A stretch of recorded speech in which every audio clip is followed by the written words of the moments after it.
دوستو قرآن مجید کی سورہ طلاق کی آیت نمبر 12 میں اللہ پاک ارشاد فرماتے ہیں کہ وہ اللہ ہی ہے جس نے 7 آسمان پیدا کیے اور ایسے ہی زمین ہے جن میں ان کے حکم اترتے رہتے ہیں تاکہ تم لوگ جان لو بے شک اللہ ہر چیز پر قادر ہے اور یہ کہ وہ اپنے علم سے ہر چیز پر احاطہ کیا ہوا ہے۔ اس کے بعد سورہ البقرہ کی آیت نمبر 29 پر اللہ پاک ارشاد فرماتے ہیں کہ وہی تو ہے جس نے سب چیزیں جو زمین میں ہیں تمہارے لیے پیدا کی، پھر آسمان کی طرف متوجہ ہوا تو اس کو ٹھیک 7 آسمان بنا دیے اور وہ ہر چیز سے خبردار ہے۔ ان آیت مبارکہ سے ظاہر ہو جاتا ہے کہ یہ آسمان جسے ہم ان اپنی ظاہری آنکھوں سے دیکھ رہے ہیں وہ محض آسمان کی حدود نہیں ہے، بلکہ اسی طرح سے ملتے جلتے 7 آسمان ہیں جو ہماری سوچ سے بہت دور ہیں۔ بالکل اسی طرح 7 زمینوں کا بھی ذکر کیا ہے، جو ہر شخص کے دماغ میں یہ سوال ضرور پیدا کرتی ہے کہ 7 آسمانوں اور 7 زمینوں سے کیا مراد ہے۔ واقعی ہماری اس کائنات کی طرح اور کائنات بھی وجود رکھتی ہیں جہاں پر انسانوں جیسی یا کوئی بھی اور مخلوق موجود رکھتی ہے،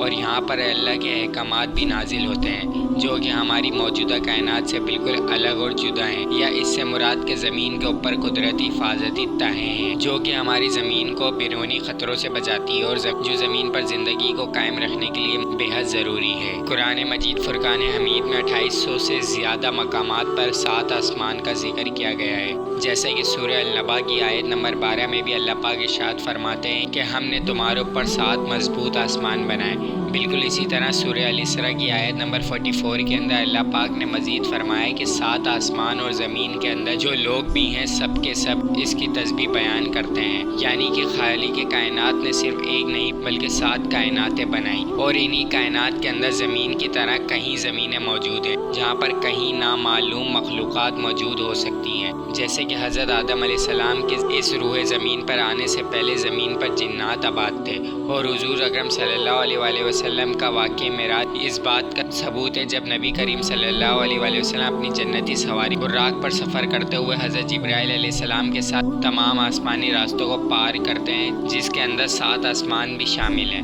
آپ نے پہلے آسمان پر جس کا نام رقیہ ہے اور یہ دودھ سے بھی زیادہ سفید ہے، یہاں حضرت آدم علیہ السلام سے ملاقات کی۔ پھر دوسرا آسمان جس کا نام مون ہے اور یہ ایسے لوہے کا بنا ہے جس پر روشنی کی شعائیں پھوٹتی ہیں، یہاں پر حضرت عیسیٰ علیہ السلام اور حضرت یحییٰ علیہ السلام سے ملاقات کی۔ جبکہ تیسرا آسمان جس کا نام ملکوت ہے، یہ آسمان تانبے کا بنا ہے، یہاں پر حضرت یوسف علیہ السلام سے۔ چوتھے آسمان پر جسے زہرہ کہتے ہیں اور یہ سفید چاندی سے بنا ہے، یہاں حضرت ادریس علیہ السلام سے۔ اور 5ویں آسمان پر جسے مزینہ کہتے ہیں اور یہ سرخ سونے کا بنا ہے، یہاں حضرت ہارون علیہ السلام سے۔ اور 6ٹھے آسمان پر جس کا نام خالصہ ہے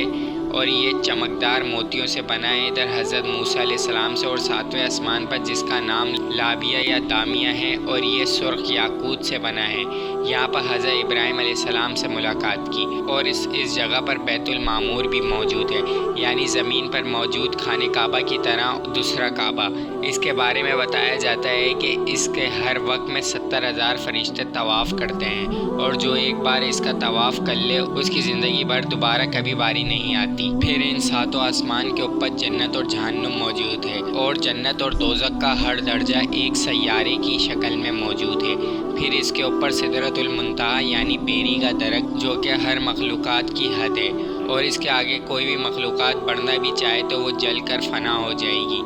لیکن حضرت محمد مصطفیٰ صلی اللہ علیہ وآلہ وسلم اس سے بھی آگے تشریف لے گئے، اور جبریل امین نے سفر معراج پر حضور اکرم صلی اللہ علیہ وآلہ وسلم سے کہا کہ میری یہ حد ہے، اگر میں اس سے آگے جاؤں گا تو میرے پر جل جائیں گے۔ سدرۃ المنتہی سے اوپر اللہ کا عرش موجود ہے، اور قیامت کے وقت ہر چیز کو فنا ہونا ہے، اس لیے اللہ نے جنت اور دوزخ کو 7 آسمان سے الگ بنایا ہے کیونکہ یہ قیامت کے بعد بھی رہیں گی۔ اور دوستو قرآن مجید میں 7 زمین کا ذکر کا مطلب یہ نہیں کہ ہماری زمین کی تہ ہوں، بلکہ ہماری زمین کی طرح 7 زمینیں اور ہیں جہاں کوئی نامعلوم مخلوق رہتی ہے۔ حدیث مبارکہ کے الفاظ ہیں کہ پہلے آسمان کے مقابلے میں دوسرا آسمان اتنا بڑا ہے جیسے ایک بڑے صحرا میں ایک انگوٹھی موجود ہو، یعنی آپ سوچیں اتنے بڑے ریگستان میں ایک انگوٹھی کی حیثیت کیا ہو سکتی ہے۔ اسی طرح تیسرا آسمان دوسرے آسمان سے اتنا بڑا ہے کہ ایک صحرا میں ایک انگوٹھی موجود ہو۔ اسی طرح لگاتے جائیں 7 آسمان کتنے بڑے ہیں، اور اللہ کا عرش اتنا بڑا ہے کہ 7 آسمان ملا کر اللہ کے عرش کے مقابلے ریگستان میں پڑی ایک انگوٹھی کی جتنے رہے ہیں، یعنی نہ ہونے کے برابر۔ بے شک میرا رب بڑی شان اور قدرت والا ہے۔